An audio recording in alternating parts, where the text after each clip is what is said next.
Terrass on praegu suvisel ajal ühe maja, ühe kodu laiendus, kuid kui keerukas ühe terrassi ehitus on? Mõtlen eeskätt vundamendi rajamist. On see suur või väike töö? Terrassi vundamendi sügavus oleneb siiski pinnasest väga palju, et mis pinnas seal all täpselt on.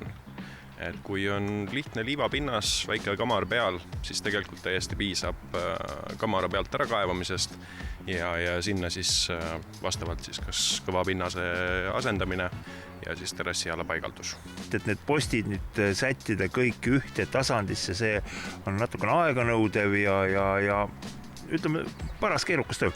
Ja on küll, et selle tõttu me olemegi nüüd maale toonud sellised plastikust reguleeritavad terrassialad, mille puhul ei oma tähtsust need kõrguse vahed ja sellega on see rihtimine ja see terrassi sirgeks saamine väga lihtne.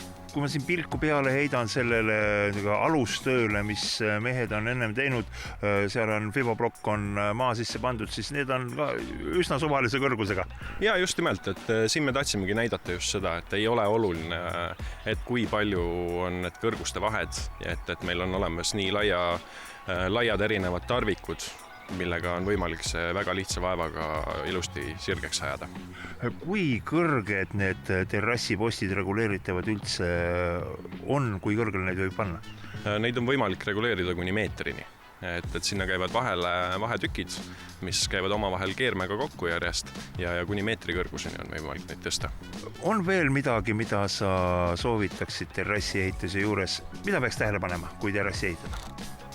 Tähele võiks panna kindlasti seda, et materjal oleks kvaliteetne, milles seda terrassi ehitatakse. Et ei ole mõtet tavalisest brussist seda teha, et mõistlik oleks siiski kasutada immutatud materjale ja kvaliteetseid kinnitusvahendeid. Mis on kvaliteetne kinnitusvahend? No terrassi laua kinnituse puhul me räägiksime kindlasti roostevaba kruvist. Et selle puhul on see, et sul on kindel, et ta jääb sul sinna korralikult püsima ja terrassilaua paigalduse juures on veel ühed sellised huvitavad tarvikud, mis ei lase sellel brussil ega laual seal mädanema hakata. Mis tarvik see on, mida ma?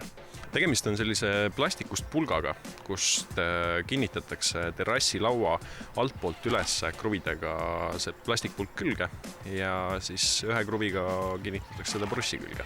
Ja see tagab ka selle, et sul ei ole terrassi peal ühtegi kruvi, vaid sul on kõik kinnitused peidetud.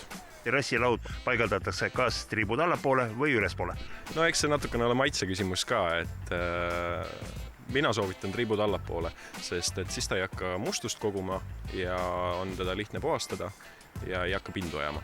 Ning lõpetuseks tahaksin öelda, tore, et tehnoloogia areneb pidevalt sinna suunda, et meil oleks maksimaalselt lihtne ja mugav tööd teha.